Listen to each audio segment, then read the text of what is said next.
सलमान खान, शाहरुख खान, विवेक ओबरॉय, कपिल शर्मा हो, गोविंदा हो या फिर इंडस्ट्री के कोई और नामचीन सेलिब्रिटी, आप पर्दों पर हर व्यक्ति को देखते हैं एक लहराते हुए बाल, और इस उम्र में यानी कि 50 से 55 साल की उम्र में आने के बावजूद भी उनके बाल उसी तरीके से हैं जैसे वो कभी 24 या 25 की एज में उनके बाल हुआ करते थे या आज की यंग जनरेशन के बाल होते हैं।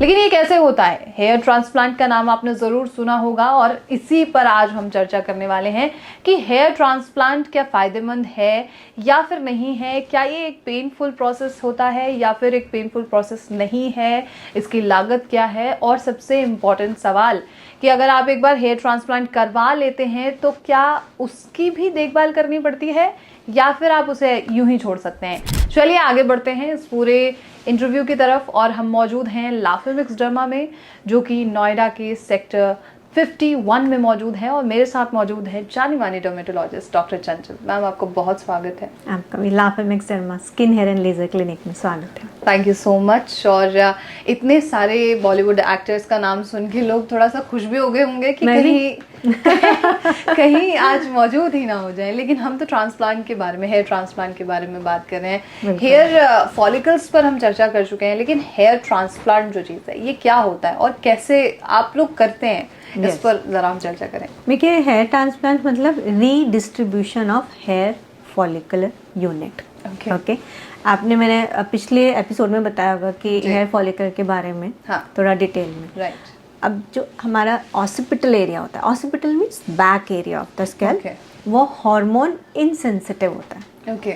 जबकि जो फ्रंटल एरिया होता है जिसको हम आगे वाला हेयर बोलते हैं या पैराइटल एरिया, जी, ये हार्मोन सेंसिटिव एरिया होता है। ओके, तो जब भी बॉल्डनेस आएगी तो पेशेंट आगे से सबसे पहले नोटिस करेगा या तो हेयर लाइन पीछे जा रही है या वर्टेक्स एरिया में आप बोलेंगे ना चांद दिख रहा है, गंजापन हो रहा है। राइट, नॉर्मल लैंग्वेज में बोलते हैं। यस, लेकिन जो आपके पीछे के बैक हेयर्स हैं वहाँ पर फर्क नहीं पड़ता है, वो लेट स्टेज, बहुत लेट स्टेज में करता है। तो इसी हेयर फॉलिकल को, जो redistribution of hair follicle from the occipital area से लेके टू द डिजायर्ड एरिया जहाँ पर हमें ज़रूरत है, इस प्रोसेस को हेयर ट्रांसप्लांटेशन बोलते हैं। ओके, तो इसके लिए ये आप कैसे करते हैं, इसके बारे में आप देखिए, देयर इज अ मेथड। सबसे पहले जो है हेयर जो कंसल्टेशन होता है, so we have to look whether the patient who is coming is should go for hair transplant or not, मतलब उसको कराना है कि नहीं कराना है। क्योंकि आज जो हेयर फॉल है वो एज रिलेटेड नहीं रह गई है। हाँ, आज यंग जनरेशन को भी हो रहा है। मेरे पास 16 year young boys also come, जिनको हेयर फॉल काफ़ी है, पैचेस विजिबल है, एंड एजिंग फैक्टर में भी वो कॉमनली देखा जाता है। सो फर्स्ट मुझे देखना है कि किस रीज़न से हेयर फॉल हो रहा है। सेकेंड, एज अप्रोप्रिएट है कि नहीं हेयर ट्रांसप्लांट के लिए। ओके, मतलब इसके लिए भी एक एज फैक्टर की जरूरत होती है कि बिकॉज यंग एज में जब आपको हेयर फॉल काफ़ी है तो अगर मैं फॉर एग्जांपल पेशेंट का सिर्फ हेयर थिनिंग हुई है या हेयर पीछे गई है, हेयर लाइन थोड़ी सी, एंड पेशेंट वांट कि doctor I want to have a better look, तो मेरा हेयर लाइन फिर से बना दो। ओके, और पेशेंट की एज 20 या 25 है, then that I not do, because उसमें क्या रहता है, अभी हेयर फॉल हो रहा है पेशेंट को, ऑन प्रोसेस है।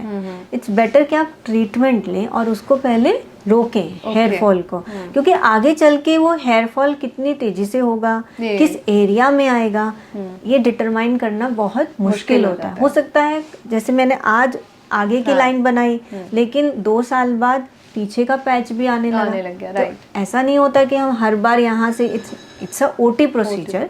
तो पहले देखा जाता है is it age appropriate. Okay, second आपके पूरी हिस्ट्री होती है जिसमें अगर मान लो पेशेंट एक एज के बाद 40-50 में आ रहा है तो ब्लड टेस्ट होते हैं, कार्डियक, अगर पेशेंट कोई टैबलेट ले रहे हैं, स्पेशली कार्डियक वाले पेशेंट अगर होते हैं तो उसमें कार्डियक मॉनिटरिंग, फिजिशियन कंसर्न, सब इलेबोरेशन होता है, diabetes, hypertension, everything we have to look for. ठीक है. Okay, so history is very important. Which type? Is it a hair fall? Okay. Is it a male pattern or female pattern hair loss? Okay. And then if it is androgenic alopecia है, scarring तो नहीं है, मतलब वहाँ पर या scar है कि नहीं है. Right, Okay, सारे consideration के बाद अगर hair transplant is valid, then we'll proceed for the hair transplant. Okay, so is there any types of hair transplant? क्योंकि हम तो बस देखते हैं कि वो needles inject किए जा रहे हैं. So पहले बहुत कॉमन था follicular unit transplantation, जिसको FUT बोला जाता था. उसमें नॉर्मली बैक से एक स्ट्रिप निकाल लेते थे. Okay. और जिस स्ट्रिप में हेयर फॉलिकुलर यूनिट्स होते थे, and with a magnifying lens उसको कट करते थे हेयर फॉलिकल को, उसको बोलते हैं स्लीवरिंग डाउन, स्लीवरिंग करना. तो that is the one method. इनमें स्टिचेस लगते थे बैक से, क्योंकि we are taking one strip from the back and then we are separating the follicular unit. That is known as follicular unit transplantation, FUT.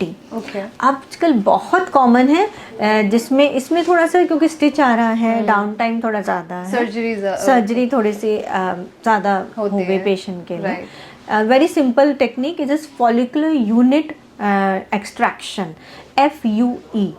Okay, so इसमें with the help of a very small punches, okay, we just take out a single hair unit. Okay. What is the advantage?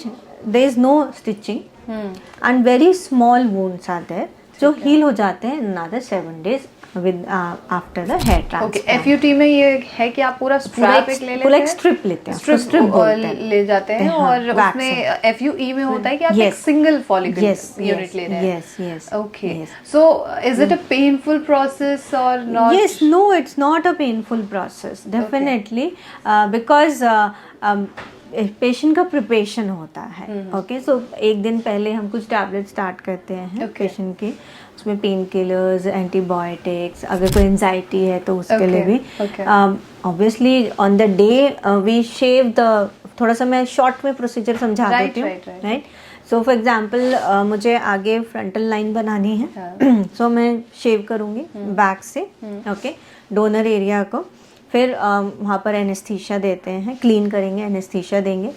फिर with the help of the manual punches और motorised punches, okay, we take out the with very small punches each and graft, and then we shift those graft to a moist and cool solution. Okay, क्योंकि and then we make a recipient area. This is known as a recipient area. We again do anesthesia, tumescent, and we make slits जहाँ पर हमें डालने हैं, थोड़ा उनको slits बोलते हैं. And then we transfer those grafts into the slit, okay, with the help of the forceps. Okay. So this is a procedure, and depend कि कितना बड़ा area है. It may be 5-hour procedure, it may be 8-hour procedure. Okay. So this is the whole procedure. So is there any age limit या कोई ऐसा व्यक्ति होता है जो appropriate होता है for the procedure जो आप? Yes, अभी मैंने mention किया था 25 के above. Early stage of अगर hair fall है और young patient है is not valid. Even अगर हाई डायबिटीज है, not a good candidate for hair transplant. Cardiac patient not under control, या ब्लड थिनर ले रहे हो, again it's not that we can not do it, we can do it, but we should take a physician second opinion. Okay, and what medicine to be stopped at what time. And if you're allergic to any medicine, you have to mention to the doctor. Okay, कोई medicine आप ले रहे हैं या कोई allergy तो नहीं है. And fourth, अगर scar है, for example, some patient has the scalp problem. For example, if you have a psoriasis या फिर lichen planus, and there are some cicatricial alopecia or a history of cicatricial alopecia, तो उसमें hair transplant करने से पहले कभी कभी हम डायरेक्ट नहीं करते हैं. Will do a small patch test बोलते हैं, and if that patch test is like positive, we usually see after, उसमें टाइम लगता है, यूजली 6 months का गैप देते हैं.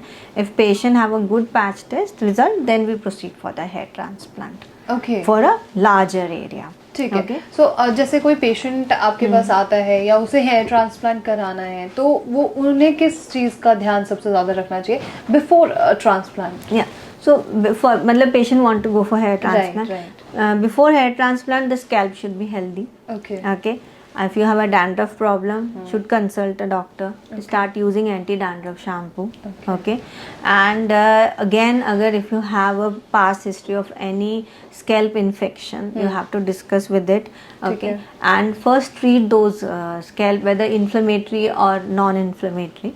Okay. Whether infectious है तो जैसे कई बार फंगल इन्फेक्शन काफ़ी कॉमनली होता है, एंड तो वो आपको पहले सारा ट्रीट करना है. अगर सोरियासिस है या लाइकन प्लैनिस है या कोई और सिकैट्रिक एलोपेशिया पहले रह चुका है, उसको ट्रीट करना है. साथ में अगर ongoing hair loss है, for example patient has a heavy hair loss, I advise them to go with the medical treatment first. Don't go directly with the hair transplant.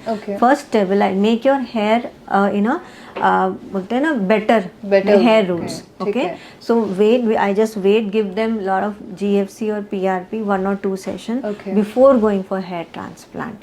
Okay, so we should not healthy बहुत ज़रूरी है. Scalp should be healthy, hair roots to be healthy, then only, and your all systemic limit should be normal, then only you should proceed for hair transplant. ठीक है, infection नहीं होना चाहिए, inflammation नहीं होना चाहिए. So these all things we have to look at. आप कोई मेडिसिन ले रहे हैं, उसका डिटेल हमें patient should tell to a doctor. Okay. So after hair transplant कितना समय लगता है कि hair growth होना पूरी तरीके से शुरू हो जाए? So it's a complete process. And I have explained it's a hair cycle. Right. Okay, fine. So what I'm taking is a hair follicle. Okay, I'm putting it in the recipient area. मैं डाल रही हूँ. Normally क्या होता है, कई बार hair regrowth 3rd महीने, it will see 3 months later.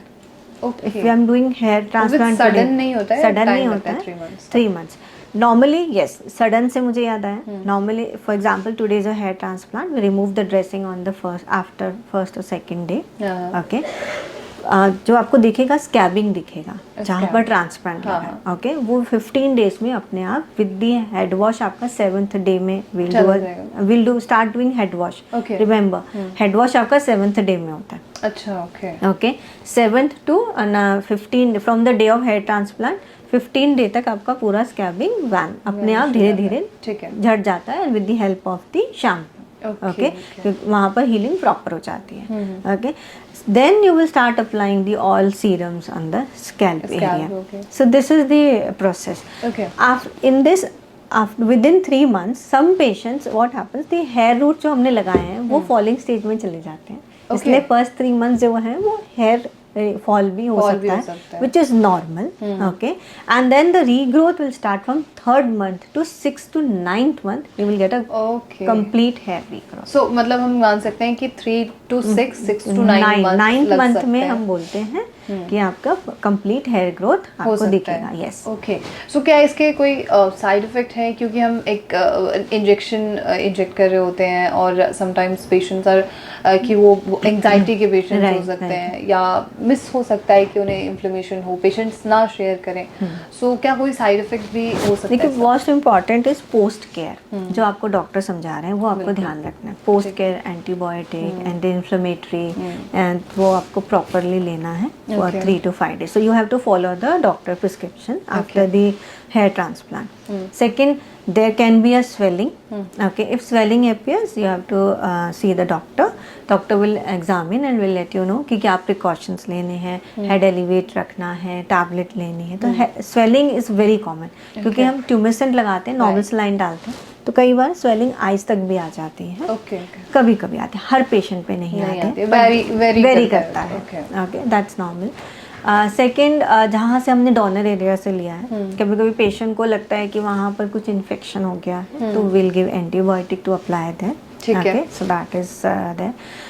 Very rare अगर कोई hair infection, boils आपको अगर लग रहा है, so you can go and ask your doctor about it. We'll examine what type of कोई folliculitis तो नहीं है. These are I'm assuming. I'm just making the patient कि post care में आपको क्या क्या ध्यान रखना है. ठीक है. डाइट में आपको अच्छे से ध्यान रखना है. इमीडिएटली आपको वर्कआउट नहीं करना है. 15 डेज के बाद ही आपको वर्कआउट अलाउ है. Okay, this is again have to remember, you don't have to wear cap immediately नहीं पहननी है. इवन 1 मंथ के बाद ही मैं अलाउ करती हूँ कैप पहनना। इवन द हेलमेट तो ऑलमोस्ट 2 मंथ्स to 3 मंथ्स के बाद ही। Yes, 1 month no cap no helmet at all. Okay, if you want to wear you can wear a loose जैसे loose cap. Okay. It should not give a pressure. Okay, जैसे हमारे loose surgical caps होते हैं। Right So, इन सब चीज़ों का आपको ध्यान रखना है। ठीक है, तो इस तरीके से हम हेयर्स का भी आफ्टर ट्रीटमेंट यस यस। ठीक है, thank you so much doctor. Thank you so much ma'am. तो ये थी पूरी जानकारी। और जैसे कि चीज़ बोलना चाहूँ, हाँ हाँ है ना, so here transplant is a good therapy, okay, पर नॉट फॉर एवरीवन, सबके लिए नहीं। हेयर ट्रांसप्लांट एक अच्छी थेरेपी है, सबके लिए नहीं है। Consult a doctor and then go for a certified dermatologist, okay, और a plastic surgeon, okay, and get your hair transplant done. बिल्कुल, to be on a safer side. Okay, तो हेयर ट्रांसप्लांट से डरने की जरूरत नहीं है, एक तरीके से और एक सर्टिफाइड डर्मेटोलॉजिस्ट और प्लास्टिक सर्जन से जरूर दिखाना जरूरी है। Thank you so much doctor चंचल। तो ये थी पूरी जानकारी। और आप तमाम सेलिब्रिटीज़ को अपने इर्द गिर्द देखते होंगे और मन में ये चीज़ ज़रूर आती होगी कि हमारे हेयर्स क्यों आखिर झड़ रहे हैं, और इस उम्र में आकर भी इन सेलिब्रिटीज़ के हेयर्स आखिर क्यों नहीं झड़ रहे हैं। तो उसका राज आपको ज़रूर समझ आ गया होगा। और टेंशन फ्री रहिए, क्योंकि आप भी हेयर ट्रांसप्लांट अगर करवाना चाहते हैं तो आप करवा सकते हैं और उसके रिजल्ट्स ज़रूर अच्छे हो सकते हैं। तो ऐसे तमाम खबरों के लिए आप नेशनल खबर के साथ बने रहिए।